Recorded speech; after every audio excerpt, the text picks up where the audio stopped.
Assalamualaikum warahmatullahi taala wabarakatuh. Salam sejahtera untuk kita semua. Dan saya ucapkan selamat pagi kepada Ibu Frida Murtinasari, SSI selaku dosen pengampu mata kuliah kimia dasar. Nama saya Muhammad Anang Effendi, bernimkan 20 20 18 420 2B0021. Mahasiswa IKIP PGRI Jember Pendidikan Matematika, selaku moderator pada presentasi kali ini. Pada kesempatan pagi hari ini, kelompok kami akan mempresentasikan tentang ikatan kovalen yang beranggotakan 5 orang termasuk saya. Di antaranya Rina Nurjannah, Aldi M. Nazar, Zainab Faradita, Zulfa Oktavia. Dan berikut presentasi dari kelompok kami. Assalamualaikum warahmatullahi wabarakatuh. Waalaikumsalam warahmatullahi wabarakatuh. Saya Aldi M. Nazar dengan NIM 2021-184-202-AB0029. Saya akan menjelaskan tentang definisi ikatan senyawa kovalen. Pengertian ikatan kovalen menurut ahli. Menurut James E. Brady 1990, ikatan bersama-sama oleh dua atom James E. Brody 1990. Ikatan kovalen terbentuk di antara dua atom yang sama-sama ingin menangkap elektron sesama atom bukan logam. Pasangan elektron yang dipakai bersama disebut pasangan elektron ikatan PEI, dan pasangan elektron valensi yang tidak terlihat dalam pembentukan ikatan kovalen disebut pasangan elektron bebas PEB. Ikatan kovalen umumnya terjadi antara atom-atom unsur non-logam bisa sejenis, contoh H2, N2, O2, C12, F2, Br2, dan I2. Dan berapa jenis, contoh H2O, CO2, dan lain-lain. Senyawa yang hanya mengandung ikatan kovalen disebut senyawa kovalen. Yang kedua, rumus kimia senyawa kovalen.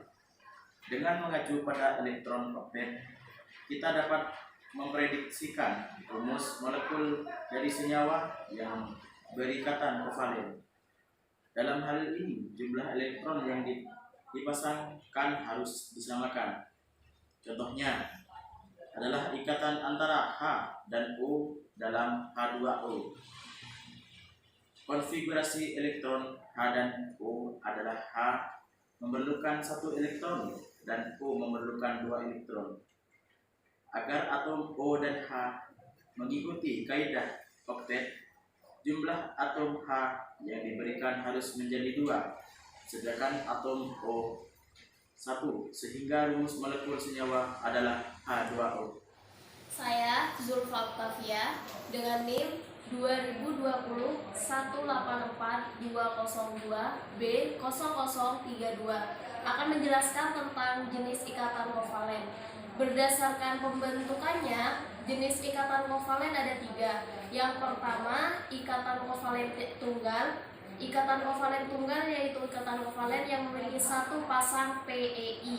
Contoh H2 dan H2O. Konfigurasi elektron H sama dengan 1 dan 0 sama dengan 2 atau 6.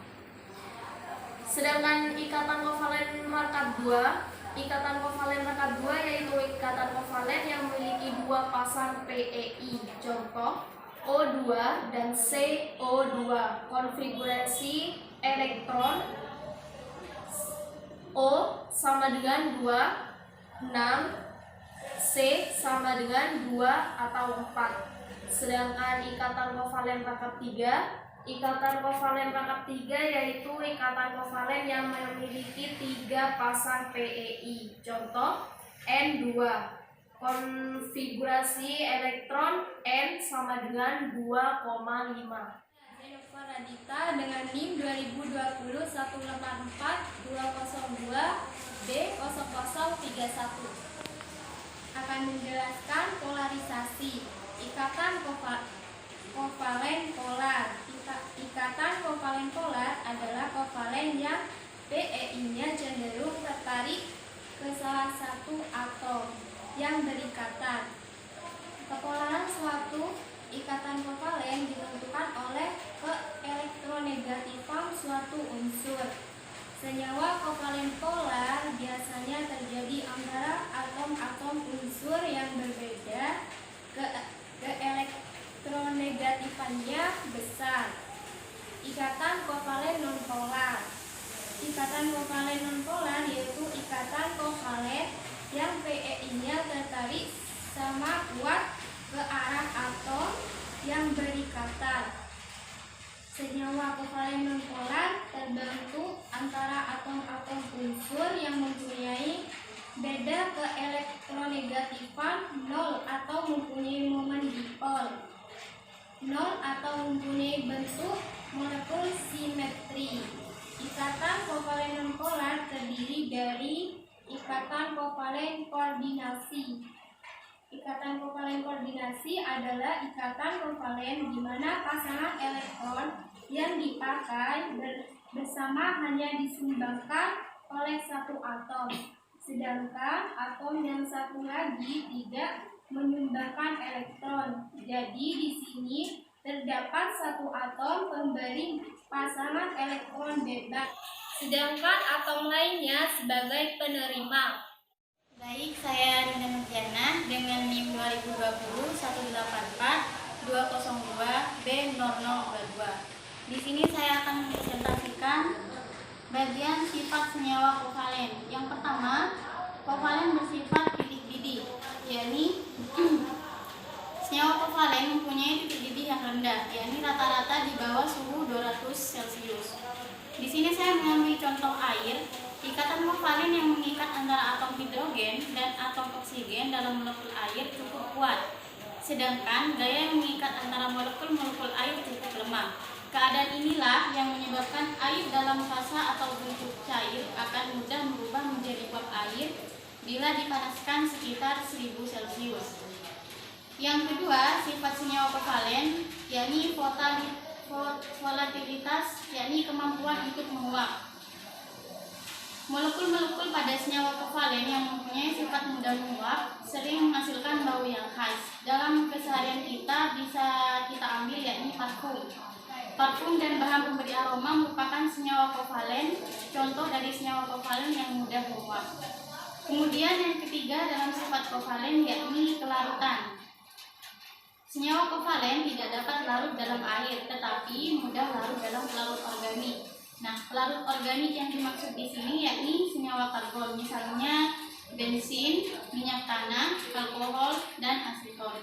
Namun, ada beberapa senyawa kovalen yang dapat larut dalam air karena terjadi reaksi dengan air, yakni hidrasi, dan membentuk ion-ion. Misalnya, asam sulfat bila dilarutkan ke dalam air akan membentuk ion hidrogen dan ion sulfat.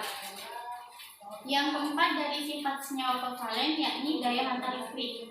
Senyawa kovalen pada berbagai wujud tidak dapat menghantar arus listrik atau bersifat non-elektrolit, kecuali senyawa kovalen polar. Hal ini disebabkan senyawa kovalen polar mengandung ion-ion jika dilarutkan dalam air dan senyawa tersebut termasuk senyawa elektrolit lemah. Berikut contoh soal ikatan kovalen. Zat-zat berikut yang merupakan senyawa dengan ikatan kovalen sebagai berikut: N2, CCl2, NaCl, HCl, F2. Jawabannya, ikatan kovalen penyusun sesama atom unsur non-logam tidak ada atom unsur logamnya adalah N2, CCl2, HCl, F2. Merupakan tidak ada unsur logamnya sehingga kovalen. Sedangkan NaCl sama dengan Na merupakan logam atau ikatan ion. Dan itu merupakan beberapa contoh dari ikatan kovalen yang mempertandakan bahwa presentasi kami sudah berada di penghujung acara. Jikalau ada salah kata atau tingkah laku kami yang kurang berkenan, saya mewakili kelompok 3, mohon maaf sebesar-besarnya. Wabillahi taufiq wal hidayah. Assalamualaikum warahmatullahi taala wabarakatuh.